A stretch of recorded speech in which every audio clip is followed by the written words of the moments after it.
कथेचं नाव आहे अखेरची भेट. दीपू, दादाची तब्येत जरा जास्तच बिघडलीये. तुझ्या नावाचा जप धरलाय ग दादाने. जमलंच तू लवकरात लवकर इथे ये. फोनवरचा बेबी आत्याचा घाबरा आवाज ऐकून दीपिकाची छाती धडधडू लागली. दीपिकाला काय करावं तेच सुचेना. ती उगाच या खोलीतून त्या खोलीत एऱ्याझऱ्या घालू लागली. घड्याळात सकाळचा 9चा ठोका पडला आणि ती भानावर आली. ते घड्याळ जणू तिला सांगू पाहत होते, कशाला ग पोरी घरात एवढ्या एऱ्याझऱ्या घालतेस? निघ लवकर, जा आपल्या पित्याला भेटायला. मी काही थांबणार नाही बरं कुणासाठीच. मनीष सकाळीच ऑफिसला निघून गेलेला. तिने त्याला फोन करून बाबांच्या तब्येतीविषयी कळवलं आणि लहानग्या पार्थला आपल्यासोबत घेत तिने मिळेल ती गाडी पकडून माहेरी जायला स्टेशनची वाट धरली. जीव घेण्या गर्दीत तिला गाडीत कशीपशी बसायला जागा मिळाली. गाडीने विरार स्टेशन सोडलं आणि गर्दीचा पूर ओसरला. तिला मोकळेपणाने गाडीत बसायला मिळालं. गाडीने वेग घेतला आणि गाडीच्या वेगासोबत तिचं मन भूतकाळात जाऊ लागलं.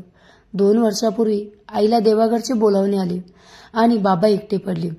वर्षभरापूर्वी अंगणात पाय घसरून पडायचं निमित्त झालं आणि बाबांनी खाट धरली. किती दवाखाने झाले पण त्यांच्या तब्येतीत फरक मात्र शून्य. दीपिकाचे डोळे ओलावले. अंगणाचे फाटक उघडून ती आत आली. घराच्या ओट्यावर बेबी आत्या तिची वाटच पाहत होती. दीपिकाला पाहून तिच्या चिंतेने काळवटलेल्या चेहऱ्यावर हास्य फुलले. आता कसे आहेत बाबा? टेबलवर आपली बॅग ठेवत कातर स्वरात दीपिकाने बेबी आत्याला विचारलं. आपल्या लेकीच्या येण्याची चाहूल आतल्या खोलीत खाटेर असलेल्या अरुणरावांना लागली. दीपू, आलीस तू? ये बाळ. बाबाचा तीक्ष्ण आवाज तिच्या कानावर पडला. ती तशीच धावत आतल्या खोलीत गेली. अरुणराव खाटेवर पडले होते. त्यांची चर्या कोमजलेली होती. हातापायावरचे क्रूज सुरकटलेले कातडी खाली लोंबकळत होती. त्यांचे डोळे खोल गेले पण दीपूला पाहत असते निस्तेज डोळे विलक्षण तेजाने लोकलोकू लागले. आपल्या लाडक्या लेकीला पाहून त्यांच्या रया गेलेल्या चेहऱ्यावर हर्ष लहरी उमटल्या. त्यांचा चेहरा टवटवीत दिसू लागला. दीपिका आपल्या वडिलांच्या शेजारी खाटेवर बसली. तिने त्यांच्या अंगावरचे अंथरूण नीटनेटके केले. आपल्या वडिलांची ही अवस्था पाहून तिच्या कशात हुदका दाटून आला. बाबा कसे आहात? अरुणरावाचा जीव लेकीच्या प्रश्नाने कळवळला. त्यांच्या मनात अनेक भाव तरंग उमटले. त्यांचे ओठ थरथरले. त्यांनी आपल्या कृश हाताने आपल्या लेकीचा हात धरण्याचा दुबळा प्रयत्न केला. त्यांच्या डोळ्यातून एक अश्रू गालावर पाण्याची रेषा उमटवत खाली घसरला. तो अश्रू घरंगळत जात काना पाठी पांढऱ्या झालेल्या त्यांच्या शुष्क केशात अडकला. दीपिका क्षणभर त्या अश्रूंच्या थेंबाकडे एकटक पाहत राहिली. त्या थेंबांमध्ये तिला इंद्रधनुष्याचे सप्तरंग दिसू लागले आणि मग तिच्या बालपणीच्या कडू गोड आठवणी त्या अश्रूमधले सप्तरंग उधळत तिच्या डोळ्यासमोर फेर धरून नाचू लागल्या. धावा कुणीतरी, माझे पोरं पाण्यात बुडते ओ. वाचवा कोणीतरी तिला. जीवाच्या आकांताने तिच्या आईने मारलेल्या आरोळ्या तिच्या कानात घुमू लागल्या. 10 वर्षाची दीपिका तळ्याच्या काठावर कपडे धुणाऱ्या आपल्या आईचा डोळा चुकून पाण्यात उतरली. खोल पाण्यात जाऊ लागली.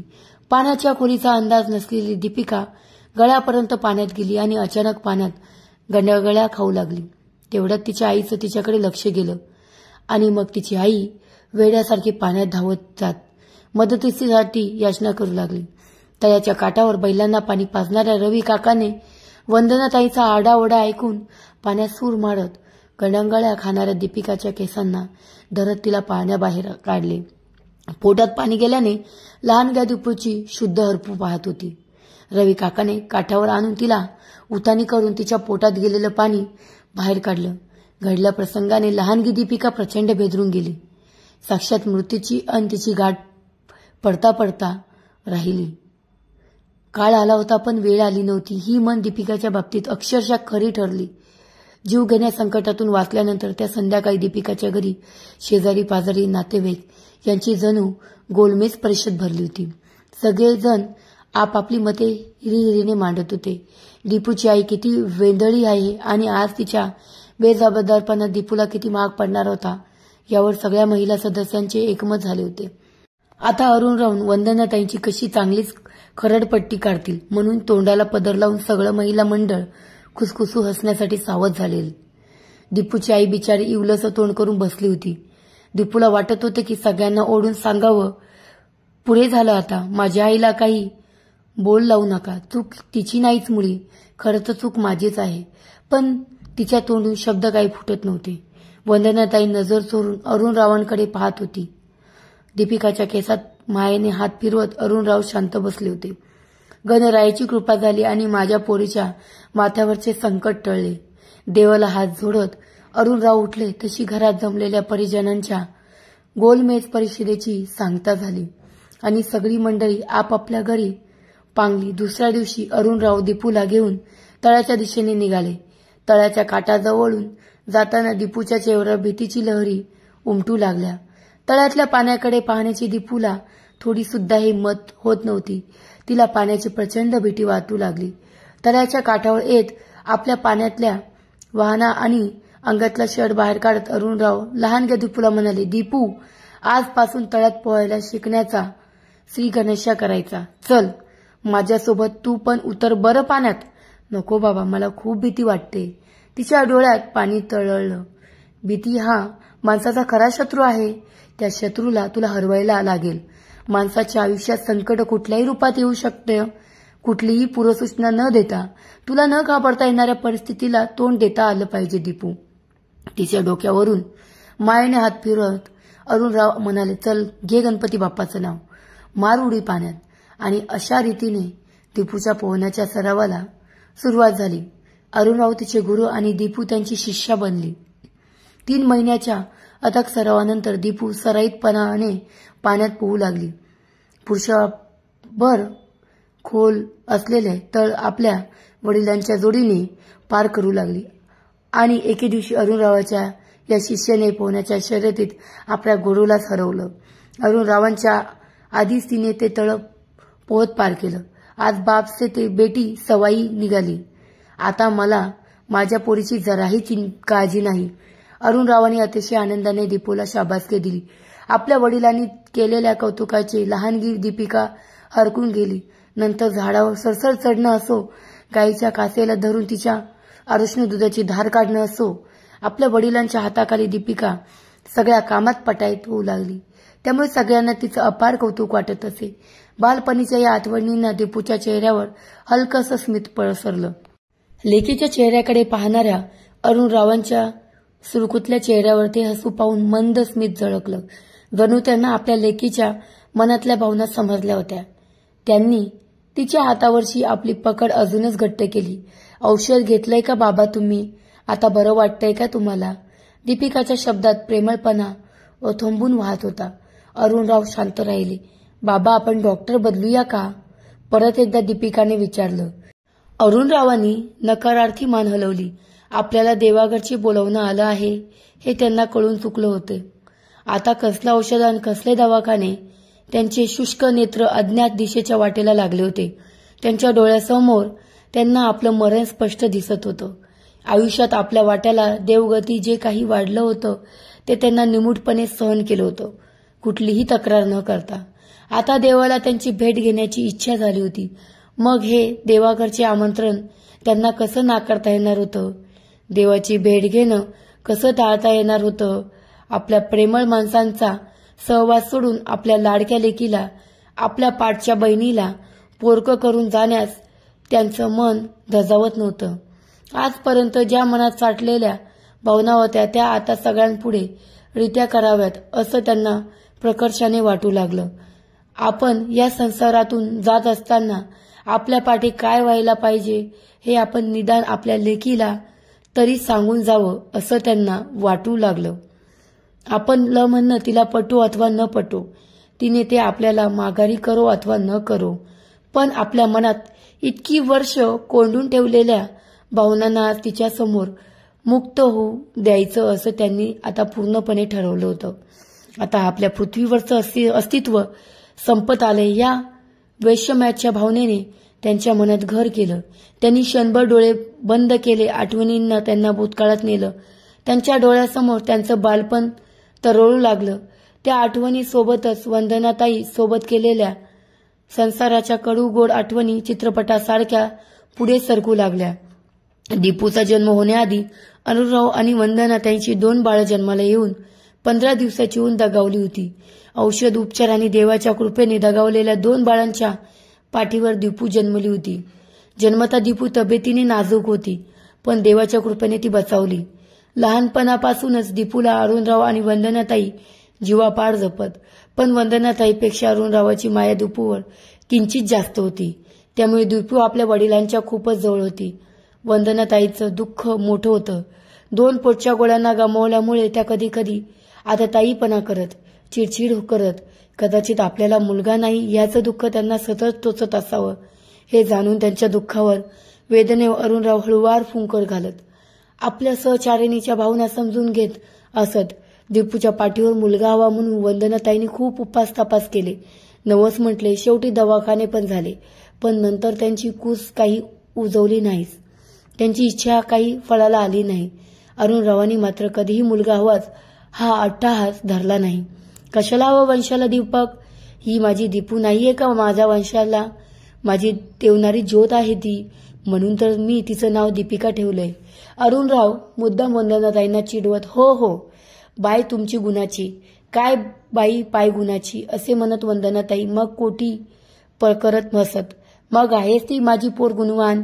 दीपूच्या कपाळावर बुरबुरणाऱ्या केसांच्या बटा तिच्या कानाच्या मागे सारत अरुणराव तिच्या मायेने गालगुच्चा घेत म्हणत असत.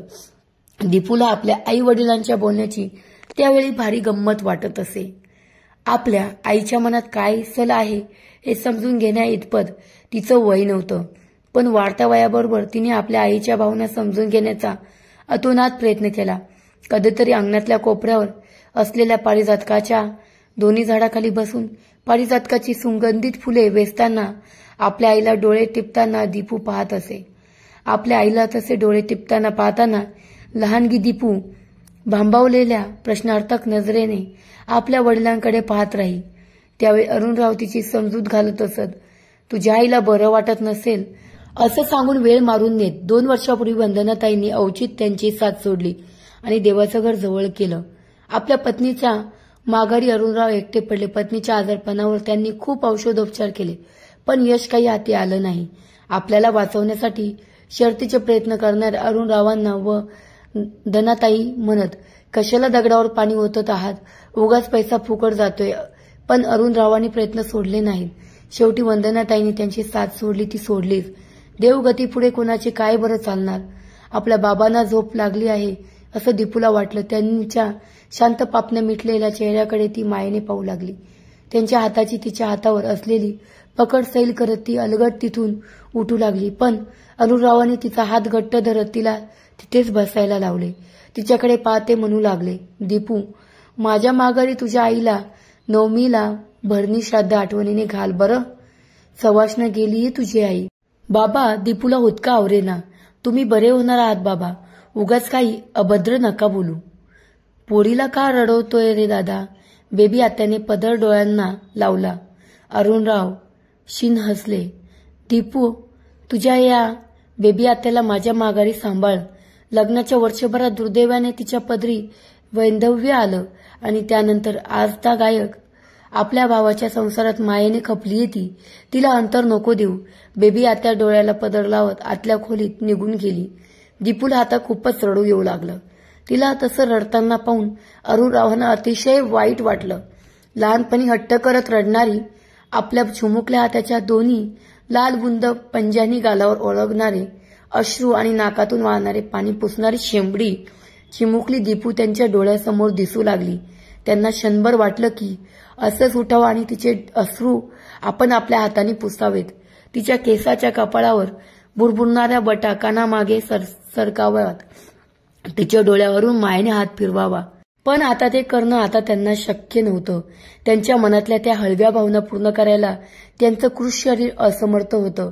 त्यांना जुन्या आठवणी, विशेष म्हणजे तो प्रसंग आठवला.